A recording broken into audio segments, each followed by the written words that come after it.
All right, then. Here's the magical question. Are you ready for more show? Hey! Here's a funny guy who's been pounding beers for the last hour. You're really going to enjoy him. He's a good friend of yours, and he's a good friend of ours. Put your hands together for Mr. Matt Levin, everyone. Yeah. Look at him sauntering. Keep it going till he gets here. He's going to walk here from Ohio. Here we go. All right, then. What's up? You ready for some penis jokes? Yeah. Rick hates the penis jokes. No, okay, let's talk about driving. Anyone drive here tonight? Yes. Wow, that is surprising considering it's New York City. I don't even have a car. I've never had a car. That's not funny yet. Although, I did rent one the other week, and it came with one of those annoying-ass GPSs. I mean, those things will just not shut up. So I'm cruising with my girlfriend. We're going out to the Hamptons, because I'm a big deal. And although we're in the Toyota Corolla, I still feel like a big deal. I feel like I know my directions. I'm a hotshot. So I hear, turn right in 0.2 miles. But in my head, I'm like, fuck that. I'm not taking that right, lady. I know a shortcut. Turn right in 0.1 miles. Turn right. Why don't you ever listen to me? Would it be that bad if you just asked for directions? I'm like, what? Is that normal? Like, I kind of look up, and then I realized the GPS wasn't even on. I'm like, fuck, honey, you sound just like the Garmin chick. But that actually got me thinking, you know?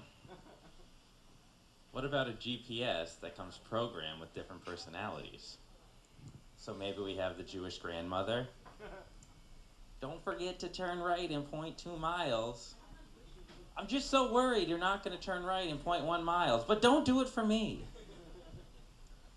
You know you'll never meet a nice Jewish girl to marry if you don't turn right. Oh, I knew you'd forget to turn right. Don't worry about me and my bad hip. I'll recalculate for you. That's my Jewish grandmother impression. Maybe a mafia version? You will be turning right in 0.2 miles. I think it would be in your best interest to turn right in 0.1 miles. I have an offer you cannot refuse. Turn right. I will recalculate as a favor to the family. Man, I'm sorry you guys just walked in, but they definitely need an Asian version. You turn right in 0.23457 miles. You turn right in 0.09526 miles. Slow down. You're going over 10 miles an hour. You need to turn right. Oh, you missed turn. You have disgraced family. Turn left off Criff. I don't know which is better, my Asian or my Jewish grandmother impression. Toss up. I know what we need. A Sam Jackson version. Listen, motherfucker. You need to turn right motherfucking now.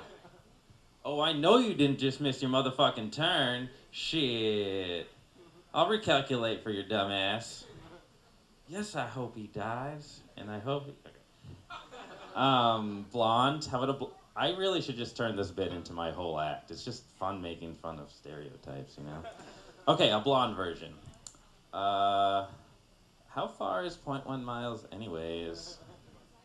God, you're so stupid. I knew you'd miss your turn. Listen, I have no idea how to recalculate this. You're just screwed. But I know what you're thinking now. I'm a lucky guy, you know? I'm allowed to make fun of stereotypes and be racist because I'm black. But you'd be wrong, because I'm only half black. And it's the half that counts. My jump shot. No, I'm just gonna clear it up. I'm white. I was just kidding, guys. I'm just white. I'm like really white. And being this white is tough. I mean, you can probably imagine the easy sunburns and the lifeguards asking me to put my shirt back on because everyone's being blinded. But it's much worse. I am constantly being asked for my autograph as the main character from that movie Powder. That's an emotional roller coaster I just can't handle. Because at first, I think they're asking me for my autograph as Matt the comedian. But no, it's always Powder, the super white guy. And do you know what it's like to bring a girl home, have her take off my shirt, then reach to turn off the light because it's too bright, only to realize the light was already off? Then she obviously leaves, and I'm forced to jerk off. It's just the worst because I have to be reminded that my cum is actually darker than I am. Oh, it's getting classy now. It's getting real classy. But it's not all bad. No, there are some perks to looking like this. Like, I don't have to wear a sheet to Klan rallies. That's actually the only benefit, but it's a pretty good one. I really blame my mother for my whiteness. I mean, at first, the doctors thought it was some kind of miracle. The bright light shooting out of my mother's vagina. It's gross, I know. But, when they found out it was actually me being born, everyone felt really uncomfortable because her husband, who was standing in the room, wasn't an albino. And then they all realized why the Coca-Cola polar bear had been staring at them through the window the whole time. That one takes a second. No, all right. Yes, it was one of my mother's only vices. She loved polar bears. She was on a cruise through Alaska. He was a polar bear just looking for a good time. I was born 9 months later. And oddly enough, I'm actually Jewish, fully Jewish. My polar bear father was part of the tribe. And so, of course, I was bar mitzvahed. Yeah, I just went there. Yeah. No, I am my father's Jewish son. And I'm also his shitting in the woods son. And his hibernating past noon every day son. And I'm always ready to pounce when I'm at a bar and detect a fishy smell. I'm sorry, I can't even condone that one. But I'm proud to be the only half polar bear comedian. I mean, it really gives you a leg up to be the only one in a category of people. I mean, take what's his name? Wow, now I'm blanking out. Nope, she's trying to mouth it to me. Who is that? Black blind music. Stevie Wonder, thank you. Take Stevie Wonder, for example, the only black and blind musician. He's really famous. Of course, he had to have Ray Charles killed to be the only one in that category. Oh. But on the far other side of the spectrum, I've noticed a lot of female comedians talking about their vaginas. We're getting to the penis jokes now, all right? And they get huge laughs. They really do. And I mean, don't get me wrong. I mean, I have heard a dick joke or two in my day, but I just feel like dick jokes have already blown their load. I mean, how far are we really going to try to stretch those things out? Dick jokes are just too hard to get a laugh out of. They're just too easy come, easy go. Penises are funny.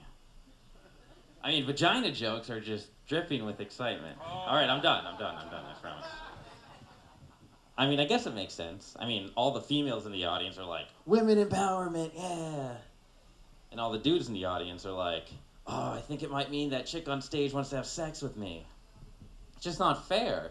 Because if I get up on stage and start talking about my balls, or my cum, all the girls are just turned off, and all the guys are just pissed at me because the girls don't want to have sex yet. Or anymore. Just like everything else in life, it's just easier to be a woman. And I'll end on that before I get myself into any trouble. Thanks a lot.